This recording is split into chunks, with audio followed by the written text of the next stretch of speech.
आखिर इतना महंगा पेट्रोल डीजल खरीद के कौन संतुष्ट हो रहा है? इस देश के गरीब लोग या फिर सरकार के चहेते धन्ना सेठ? चाहे देश में लहसुन 400 रुपए किलो बिक जाए, टमाटर 100 रुपए किलो बिक जाए, प्याज का दाम सुनकर आंखों में आंसू आ जाए, लेकिन वित्त मंत्री महोदया बजट में महंगाई का मां भी नहीं बोलती हैं।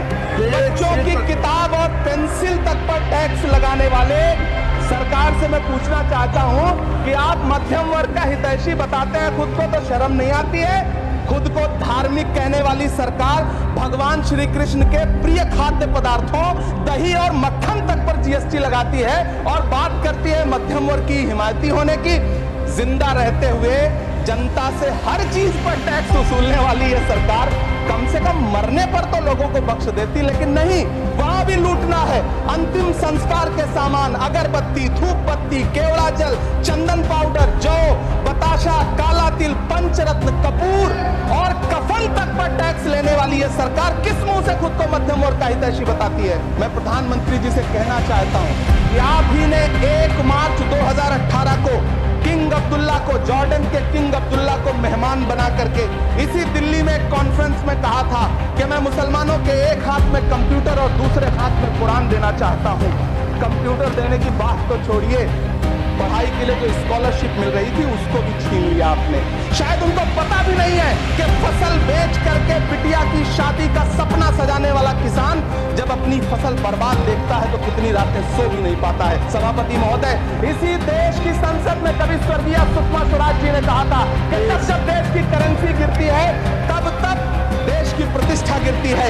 एक तरफ कोलंबिया जैसा छोटा सा देश और उसके प्रधानमंत्री गुस्तावो पेट्रो खड़े हैं जो कोलंबिया के नागरिकों को हथकड़ी लगाकर लाने वाले जहाज को अमेरिका बैरंग वापस लौटा दे रहे हैं, और दूसरी तरफ हमारे प्रधानमंत्री जी खड़े हैं जो बेड़ी और हथकड़ी लगा करके लाए गए बेटों के अपमान पर एक शब्द नहीं बोल रहे। जिस देश में 80 करोड़ लोगों को 5 किलो राशन के लिए कतारों में लगना पड़ता हो, उस देश में यह सरकार 12 लाख तक के टैक्स न लेने के लिए अपनी पीठ थपथपा रही है। पहले 7500 मेडिकल सीट्स बाद में बनाइएगा, पहले जो एम्स में 2161 पद खाली पड़े हैं उनको तो भर दीजिए। काश ये बजट सरकारी मालिकों को यह समझा पाता कि नेहरू को कोसने से अर्थव्यवस्था नहीं सुधरेगी, उसके लिए डॉक्टर मनमोहन सिंह साहब की अर्थनीति अपनानी पड़ेगी। इसलिए मैं इस सदन में खड़ा होकर के देश की वित्त मंत्री महोदया से कहना चाहता हूं कि आपने अल्पसंख्यकों के बजट में जो कटौती की है उसको बहाल करिए। आपने मनरेगा को जो स्थिर रखा है उसका घाटा 9,754 करोड़ है, कम से कम उतना बढ़ा करके फिर से उसे बहाल करिए। धन्यवाद श्री इमरान प्रतापगढ़ी जी, 15 मिनट। धन्यवाद सभापति महोदय। कभी सुदामा पांडे धूमिल जी ने कहा था कि एक आदमी रोटी बेलता है, एक आदमी रोटी खाता है, एक तीसरा आदमी भी है जो न रोटी बेलता है न रोटी खाता है, वो सिर्फ रोटी से खेलता है। वो तीसरा आदमी कौन है? मेरे देश की संसद मौन है।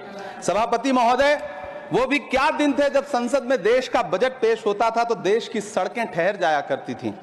रेल बजट पेश होता था तो लोगों की उम्मीदें रेल के डिब्बों की तरह पटरियों पर दौड़ने लगती थीं। पूरा देश धड़कने रोक करके वित्त मंत्री और रेल मंत्री को सुना करता था। अफसोस, अब बजट पेश हो जाता है, मीडिया चैनल सरकार का महिमा मंडन करते हैं और बेचारी जनता बजट के आंकड़ों के शब्द जाल में उलझी हुई महीनों बाद समझ पाती है कि उसका तो फिर से कट गया। सभापति महोदय, पिछले 2 साल अमृतकालीन बजट पेश किए गए और इस बार एक नई शब्दावली गढ़ी गई है, तुष्टीकरण बनाम संतुष्टीकरण का बजट। सभापति महोदय, सुनने में कितना अलंकारिक लगता है ये शब्द। सोच रहा हूं देश की वित्त मंत्री और प्रधानमंत्री जी से पूछूं कि आखिर किसकी संतुष्टि?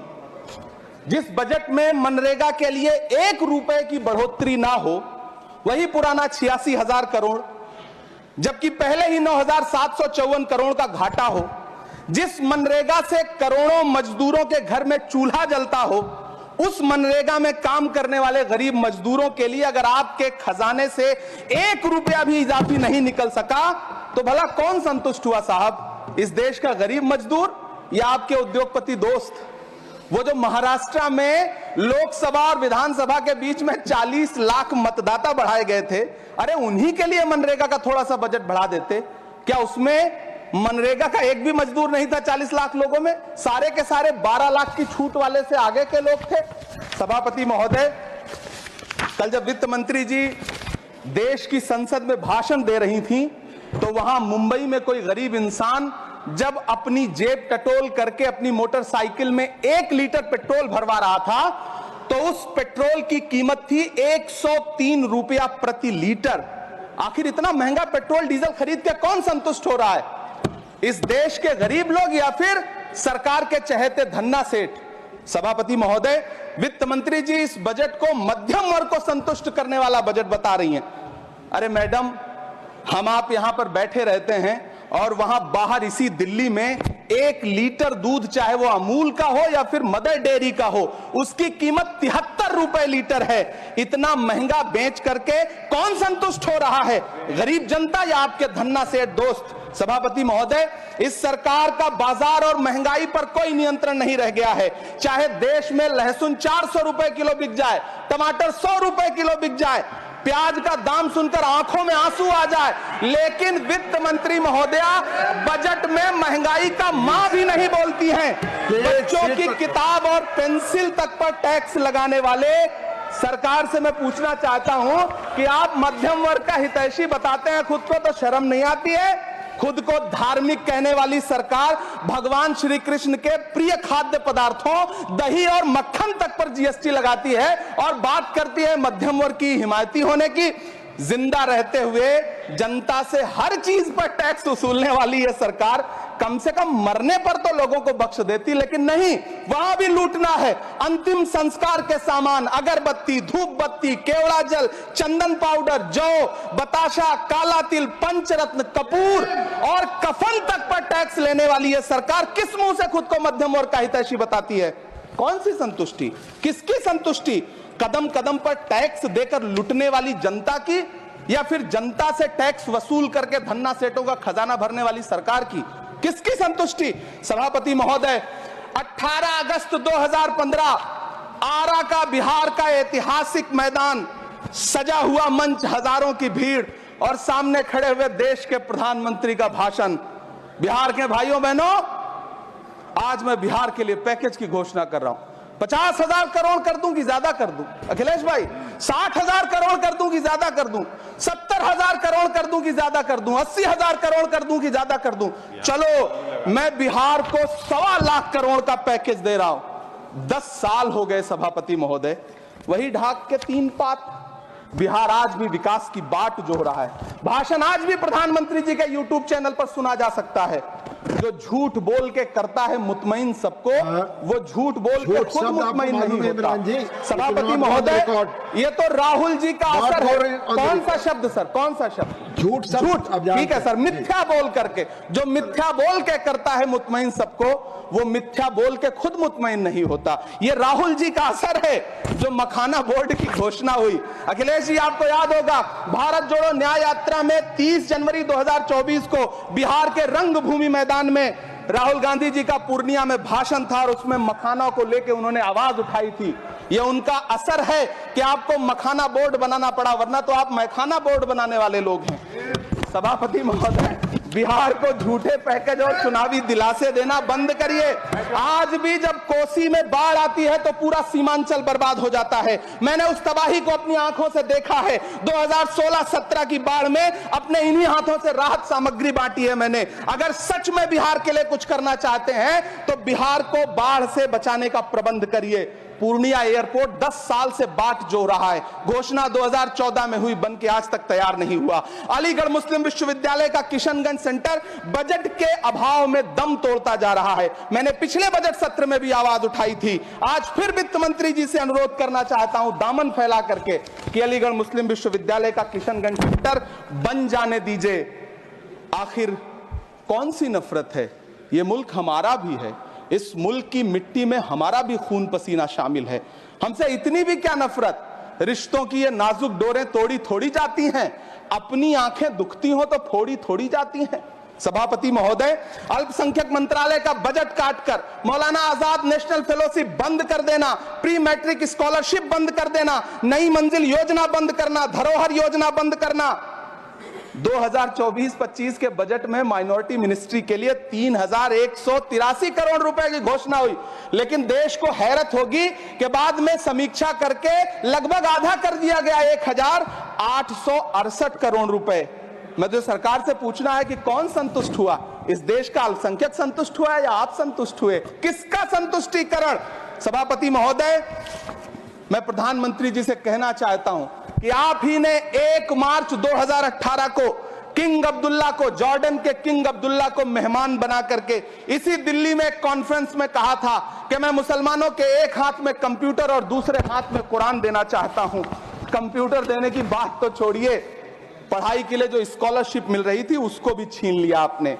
किसको संतुष्ट करने के लिए? हम समझते हैं इस साजिश को। आप माइनॉरिटी मिनिस्ट्री का बजट काटते काटते एक दिन मिनिस्ट्री को ही बंद कर देना चाहते हैं। वो जहर देता तो सबकी नजर में आ जाता, सो ये किया कि हमें वक्त पर दवाएं न दी।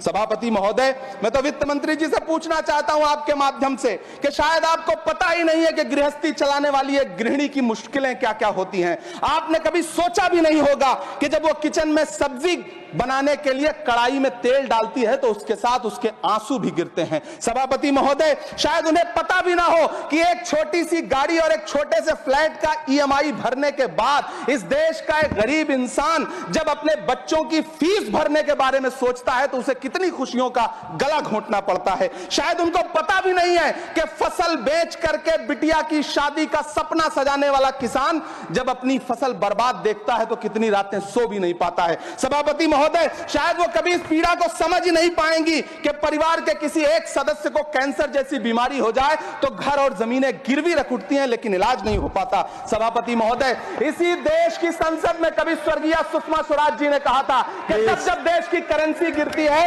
तब देश की प्रतिष्ठा गिरती है। एक तरफ कोलंबिया जैसा छोटा सा देश और उसके प्रधानमंत्री गुस्तावो पेत्रो खड़े हैं जो कोलंबिया के नागरिकों को हथकड़ी लगाकर लाने वाले जहाज को अमेरिका बैरंग वापस लौटा दे रहे हैं, और दूसरी तरफ हमारे प्रधानमंत्री जी खड़े हैं जो बेड़ी और हथकड़ी लगा करके लाए गए बेटों के अपमान पर एक शब्द नहीं बोल रहे। सभापति महोदय, मैं इतिहास के पन्ने पलट रहा हूं, मुझे 2 किरदार याद आ रहे हैं। एक तरफ निक्सन के 7वें बेड़े की धमकियों के सामने लोहे की तरह अडिग इंदिरा गांधी खड़ी हैं, तो दूसरी तरफ खुद ही नमस्ते ट्रंप का नारा लगाते हुए प्रधानमंत्री जी खड़े हैं। मेरे कानों में सुषमा स्वराज जी की आवाज गूंज रही है। बहुत कम बोलने वाले डॉक्टर मनमोहन सिंह ने बहुत ज्यादा बोलने वाले प्रधानमंत्री जी को जब देश की बागडोर सौंपी थी तो $1.58 का था, आज 85 से 87 के बीच में झूल रहा है। इन दिनों रुपए की अहमियत गिरती है तो न तो देश की प्रतिष्ठा गिरती है, ना प्रधानमंत्री की गरिमा। जिस देश में 80 करोड़ लोगों को 5 किलो राशन के लिए कतारों में लगना पड़ता हो, उस देश में यह सरकार 12 लाख तक के टैक्स न लेने के लिए अपनी पीठ थपथपा रही है। हुकूमत इस कदर आवाम पर एहसान करती है, ये आंखें छीनती है और चश्मे दान करती है। सभापति महोदय, महाराष्ट्र का भिवंडी हो, मालेगांव हो, इचल करंजी हो, यूपी का बनारस हो, मुआयमा हो, मुबारकपुर हो, रांची का छोटा नागपुर हो, बिहार का भागलपुर हो, हर जगह बुनकरों की उम्मीदें तोड़ रही हैं, लेकिन इस सरकार के पास उनके लिए कुछ भी नहीं है। मुरादाबाद का पीतल उद्योग, कानपुर का चमड़ा उद्योग, सहारनपुर का लकड़ी उद्योग, फिरोजाबाद का चूड़ी उद्योग, अलीगढ़ का ताला उद्योग, सब सरकारी प्लानिंग से तबाह हो रहे हैं। इन तमाम के बीच सरकारी सपोर्ट से बस एक उद्योग फल फूल रहा है, नोएडा का नफरत उद्योग। सभापति महोदय, जिस देश में 40 से 45% मेडिकल फैकल्टी की सीट खाली हो, वहां बजट में 75,000 नए मेडिकल सीट्स का ऐलान हो रहा है। सरकार बहादुर, कम से कम इस देश के पढ़े लिखे युवाओं को तो मूर्ख समझना बंद करिए। वो अब तिजारती पहलू निकाल लेता है। पहले 7500 मेडिकल सीट्स बाद में बनाइएगा, पहले जो एम्स में 2161 पद खाली पड़े हैं उनको तो भर दीजिए। वो अब तिजारती पहलू निकाल लेता है, मैं कुछ कहूं तो तराजू निकाल लेता है, मैं इसलिए भी तेरे फन की कद्र करता हूं तो झूठ बोल के आंसू निकाल लेता है। सभापति महोदय फिर झूठ आया है, मैं उसे मिथ्या कर दे रहा हूं, शायरी में बार बार आ जाता है, क्या करूं महोदय। काश ये बजट, सभापति महोदय वो एक शब्द मैं मिथ्या कर दे रहा हूं सर, वो एक शब्द को हटा दीजिए, ध्यान रखें ऐसे जो भी शब्द होंगे आपके वहां। सभापति महोदय काश ये बजट बीपीएससी के पेपर लीक की शिकायत करने वाले नौजवानों पर बरसती हुई पुलिस के लाठियों पे जख्मों पर मरहम लगा पाता। सभापति महोदय पिछले 80 दिन से 70 साल का एक बुजुर्ग एमएसपी की लीगल गारंटी मांगता हुआ आमरण अनशन पे बैठा हुआ है। काश ये बजट किसान नेता जगजीत डल्लेवाल की टूटती हुई सांसों की पीड़ा सुन पाता। काश ये बजट प्रतियोगी परीक्षाओं की तैयारी के लिए दिल्ली, कोटा, पटना, अहमदाबाद जैसे शहरों में, इलाहाबाद जैसे शहरों में किताबों के साथ गल रहे युवाओं के सपनों को जिंदगी दे पाता। काश ये बजट वंदे भारत के सुनहरे विजुअल के बजाय देश की गरीब जनता को कुछ और पैसेंजर ट्रेनें दे पाता। काश ये बजट सीनियर सिटीजन को ट्रेन टिकटों में मिलने वाली रियायतें वापस लौटा पाता जिनको सरकार ने कोविड के नाम पे छीन लिया था। काश ये बजट किसानों की राह में कीले नहीं बल्कि कालीन बिछाने वाला बन पाता। काश ये बजट सरकारी मालिकों को यह समझा पाता कि नेहरू को कोसने से अर्थव्यवस्था नहीं सुधरेगी, उसके लिए डॉक्टर मनमोहन सिंह साहब की अर्थ नीति अपनानी पड़ेगी। पिछले 11 साल से नेहरू जी को कोस रहे हैं, आखिर कब तक कोसिएगा? थोड़ा पंडित नेहरू जी के बारे में पढ़िए, तब पता चले कि पंडित नेहरू की शख्सियत का नाम है। दुनिया का पहला ऐसा राजनेता जिसने अपनी जिंदगी की आजादी के लिए, देश की आजादी के लिए 3259 दिन अंग्रेजों की जेल में बिताए। पंडित नेहरू एक ऐसे महान शख्स जिनके पिता पंडित मोतीलाल नेहरू, जिनकी बहन विजय लक्ष्मी पंडित, जिनके बहनोई पंडित रंजीत सीताराम, जिनकी बेटी इंदिरा गांधी, जिनके दामाद फिरोज गांधी, सब ने अंग्रेजों से लड़ते हुए स्वतंत्रता आंदोलन में जेल काटी। आप किस मुंह से उनकी लकीर छोटी करने की बात करते हैं? नहीं कर पाइएगा, 7 जन्मों में नहीं कर पाइएगा, क्योंकि जिस्म की मौत कोई मौत नहीं होती है। जिस्म मिट जाने से इंसान नहीं मर जाते, धड़कने रुकने से अरमान नहीं मर जाते, सांसें थम जाने से ऐलान नहीं मर जाते। जिस्म की मौत कोई मौत नहीं होती है। सभापति महोदय, मैं आपके सामने खड़ा होकर के एक बहुत छोटी सी कहानी सुनाना चाहता हूं कि महान बादशाह सिकंदर ने जब यूनान फतेह किया तो जीत का जश्न मनाने के लिए शहर की सड़कों पर निकला, तो उसने देखा कि पूरा शहर तो जश्न मना रहा है, एक फकीर सड़क के किनारे चादर तान के सो रहा है। सिकंदर को गुस्सा आया, घोड़े से उतरा, उस फकीर के पास गया और उसे सोता देख करके उसे जोर की एक लात मारी और लात मार के कहा कि क्यों रे फकीर, मैंने यूनान फतेह कर लिया, लोग जश्न मना रहे हैं और तू सो रहा है। उस फकीर ने उन्नीदी आंखों से सिकंदर को देखा और देख करके कहा कि शहर जीतना बादशाहों का काम है, लेकिन लात मारना तो गधे का काम है। सभापति महोदय, गरीब जनता को लात मारना बंद करिए। ये अमीरों के लिए बनाया गया बजट है, ये निराशाजनक बजट है। हम अमृतकाल सुनते आ रहे थे, ये अमृतकाल इतनी जल्दी समाप्त हो गया कि अब अमृतकाल का कोई नाम तक नहीं लेना चाहता है। इसलिए मैं इस सदन में खड़ा होकर के देश की वित्त मंत्री महोदया से कहना चाहता हूं कि आपने अल्पसंख्यकों के बजट में जो कटौती की है उसको बहाल करिए। आपने मनरेगा को जो स्थिर रखा है उसका घाटा 9,754 करोड़ है, कम से कम उतना बढ़ा करके फिर से उसे बहाल करिए। नौजवानों के लिए रोजगार दीजिए, किसानों को एमएसपी की लीगल गारंटी दीजिए। यही मैं आपसे अपील कर रहा हूं। धन्यवाद सर, आपने इतना जो समय दिया उसके लिए शुक्रिया। INDC नेटवर्क, बदलते भारत के साथ।